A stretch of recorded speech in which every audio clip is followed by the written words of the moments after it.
నమస్తే, welcome to our channel. నేను మేసిరి. Waltair club గురించి అయితే వైఎస్ఆర్సీపీ కాంగ్రెస్ పార్టీలో అయితే ఒక ప్రత్యేకమైన యుద్ధం జరుగుతుంది. దాన్ని వదులుకోలేమని చెప్పేసి అయితే విజయసాయిరెడ్డి గారు అంటున్నారు.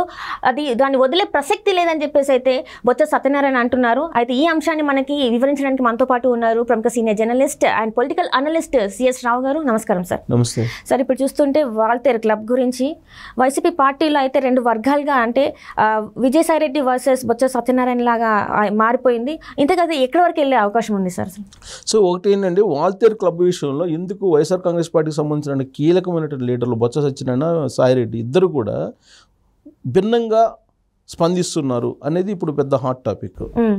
కావాలని విజయసాయిరెడ్డి ఇలాంటి వాల్తేర్ క్లబ్ని బయటికి తీసుకొచ్చాడు ఎన్నికల సమయంలో అనేది బొత్స సత్యనారాయణ భావిస్తూ ఉన్నారు. ఆ క్రమంలో బొత్స సత్యనారాయణ ఏమన్నారు, వాల్తేర్ క్లబ్ని మేము వదులుకోము, మేము మీకు ఇవ్వమంటుంటే వాల్తేర్ క్లబ్ని మేము తీసుకుంటాము అని చెప్పి విజయసాయిరెడ్డి అంటున్నారు. ఎందుకు ఈ వివాదం వచ్చింది అని అంటే, వాల్తేర్ క్లబ్ అనేది బ్రిటిష్ కాలం నుంచి ఉన్నటువంటిది అది. సో బ్రిటిష్ కాలం నుంచి ఎంతో ఫేమస్. విశాఖపట్నంలో వాల్తేర్ క్లబ్ అనేది చాలా ఫేమస్. అది దాంట్లో ఏదో ఒక సామాజిక వర్గానికి సంబంధించినటువంటి వాళ్ళు ఉన్నారనేది ఒక ఆరోపణ.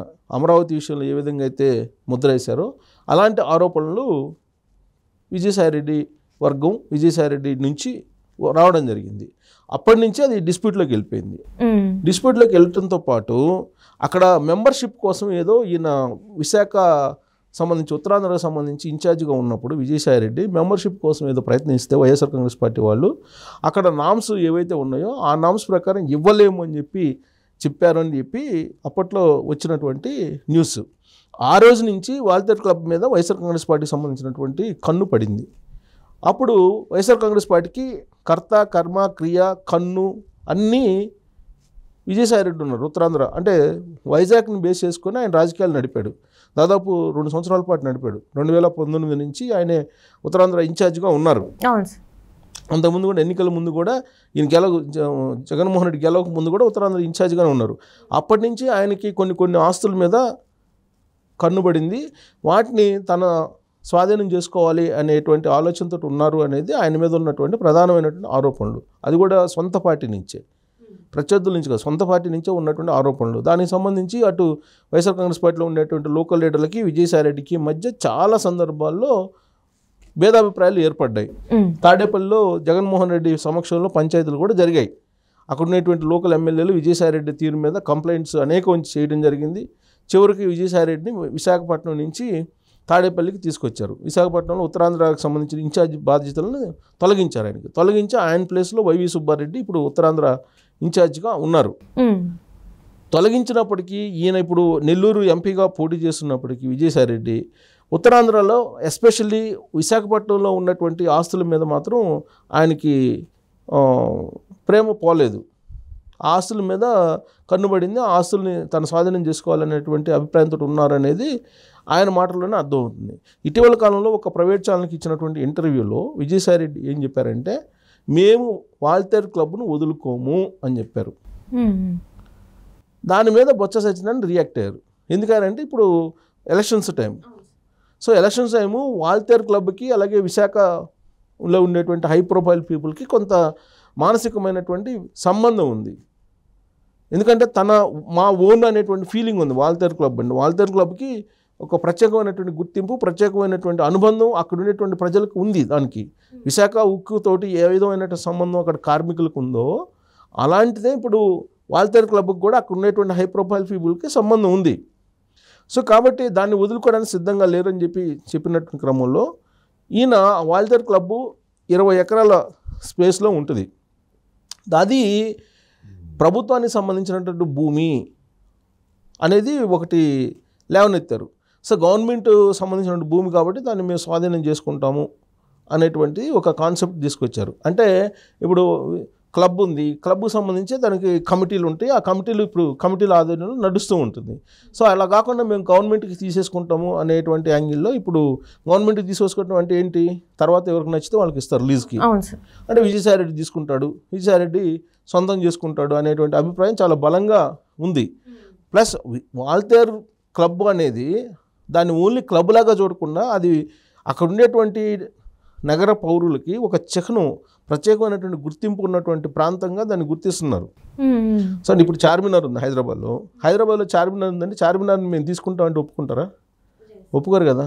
సో అలా అంటే చార్మినార్ అక్కడ చారిత్రాత్మకమైనటువంటి కట్టడం అది. సో దానికి విలువ కట్టలేం మనం. అది 10 ఎకరాల్లో ఉందా, 5 ఎకరాల్లో ఉందా, లేదంటే 10 కోట్లు చేసిద్దా, 100 కోట్లు చేసిద్దా అనేది విలువ కట్టలేం మనం. దాంతో ఉన్నటువంటి అనుబంధం, మానసికమైనటువంటి బంధం ఏదైతే ఉంటుందో ఆ బంధాన్ని మనం కాదనలేము. ఒక రైతుకి ఒక భూమితోటి ఉన్నటువంటి సంబంధం ఎలా ఉంటుందో ఇక్కడ వాల్తేరులో ఉండేటువంటి, అంటే విశాఖలో ఉండేటువంటి వాల్తేరు క్లబ్కి విశాఖ ప్రజలకి ఉన్నటువంటి ఒక బంధం, విడదీరనేటువంటి బంధం, మానసికమైనటువంటి టచ్ అంటారు కదా, అలాంటి బంధం ఉంది. దాన్ని విజయసాయి రెడ్డి తీసుకోవడం ఏంటి, తీసుకుంటామని చెప్పి ప్రైవేట్ ఇంటర్వ్యూలో ఇప్పుడు చెప్పడం ఏంటి అనేది ఎలక్షన్ టైంలో. ఇప్పుడు అది బొత్స సత్యనారాయణకు సంబంధించినటువంటి గెలుపు ఓటర్ల మీద ప్రభావం పడేటువంటి అవకాశం ఉంది. ఇప్పుడు విశాఖ ఎంపీగా ఎవరు పోటీ చేస్తున్నారు? బొత్స సత్యనారాయణ సతీమణి ఝాన్సీ పోటీ చేస్తున్నారు. సో అక్కడ ఈ వాల్తేరు క్లబ్కు సంబంధించి ఎప్పుడైతే కామెంట్ చేస్తారో విజయసాయి రెడ్డి, దాని ఎఫెక్ట్ ఖచ్చితంగా ఆవిడ మీద పడేటువంటి అవకాశం ఉంది. అది రాజకీయంగా నష్టం చేకూరుస్తుంది. ఈ టైంలో అంటం ఏంటి విజయసాయి రెడ్డి అనేది బొత్స సత్యనారాయణ కౌంటర్ ఇస్తున్నారు.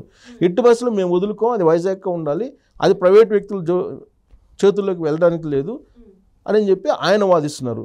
ఇప్పుడు వీళ్ళిద్దరూ వాద ప్రతివాదాల మధ్య వాల్తేరు క్లబ్ విషయంలో ఏం జరిగింది పూర్వం అనేది అందరికీ తెలుసు, అక్కడ ఉన్నటువంటి ప్రజలకి.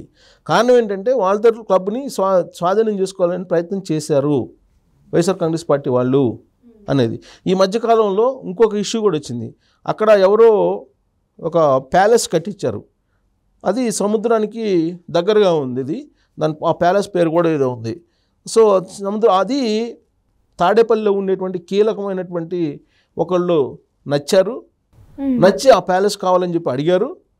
కానీ ఆ ప్యాలెస్ ఓనర్ మేము ఇవ్వమని చెప్పేసి చెప్పారు. దాంతో Jagan and team, Jagan batch ఏదైతే ఉందో ఆ జగన్ బ్యాచ్ రంగంలోకి దిగి ఆ ఓనర్ని రకరకాలుగా సామధాన భేద దండోపాయాలు ఉపయోగించారు. అయినప్పటికీ నేను ఇవ్వలేను, నేను కావాలని మోజుపడి కట్టించుకున్నాను, నా టేస్ట్ ప్రకారం నేను కట్టించుకున్నానని చెప్తే అసలు ఆ ప్యాలెస్ కట్టినటువంటి భూమి ప్రభుత్వ భూమి అని చెప్పి ఆ కలెక్టర్ నోటీసులు ఇచ్చారంట. ఆ విషయం అయ్యన్న పాత్రుడు, మాజీ మంత్రి అయ్యన్న పాత్రుడే ప్రెస్ మీట్ పెట్టి బయటికి చెప్పారు.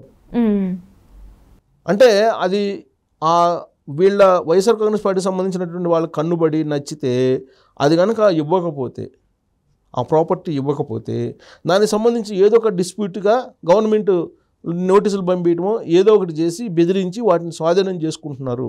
అలాంటి జాబితాల్లోనే ఇప్పుడు వాల్తేరు క్లబ్ కూడా ఉంది. వాల్తేరు క్లబ్కి సంబంధించి గవర్నమెంట్ భూమిలో ఉంది, అది 20 ఎకరాలు. కాబట్టి మేము గవర్నమెంట్ స్వాధీనం చేసుకోవాలనే ప్రయత్నం చేసింది అనేది గతంలో వచ్చిన డిస్ప్యూట్స్ ఆల్రెడీ కోర్టుకు కూడా వెళ్ళింది, కోర్టు స్టే ఆర్డర్ ఉంది.